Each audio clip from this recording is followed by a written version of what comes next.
Еркек пен әйел қол беріп амандаспайды. Көпшілік орында, дастархан басында кейін келген адам жағалай бәрімен қол беріп амандаспаған дұрыс. Бәріне ортақ ассалаумағалейкум деп амандасса жетіп жатыр. Дәретханада, моншада сәлем бермейді, сәлем алмайды. Бас изесіп қана сәлемдесу керек. Енді мүшел жас туралы.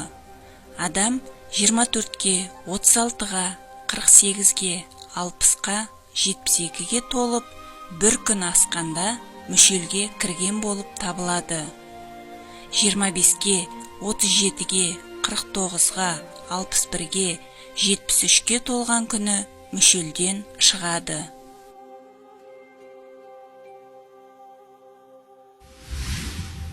Ер адам алтын сақина, алтын шынжыр, алтын жүзік, алтын сағат, алтын әшекей тақпайды.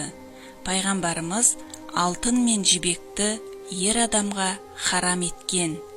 Некелік рәсімде ер адам алтын орнына күміс сақина тағуына болады. Әйелдің күйеуінің алдында міндеті болады. Күйеуінің абыройын қорғау, балаларына имандылық тәрбиесін беру, күйеуінің тапқанын ұқсату. Ер адам әйеліне талақ берген жағдайда да оны асырауға міндетті.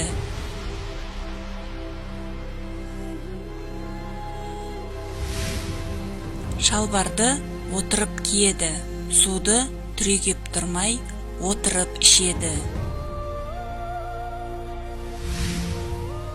Мұсылман адам өз үйінде де жалаңаш жүрмейді.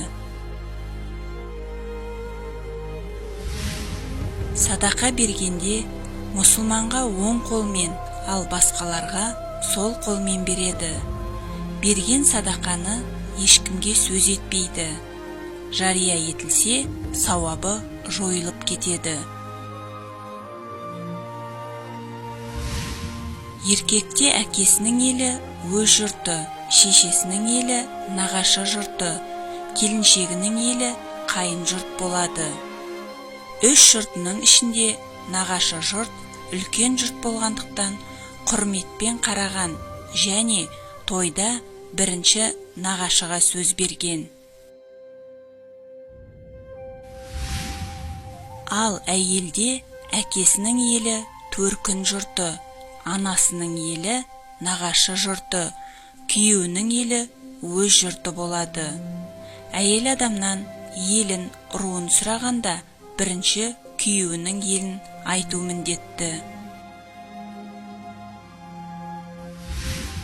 Қаралы жиында әйел сөз бастамайды, әйелдер жерлеу рәсіміне қатыспайды, бейіт басына бармайды.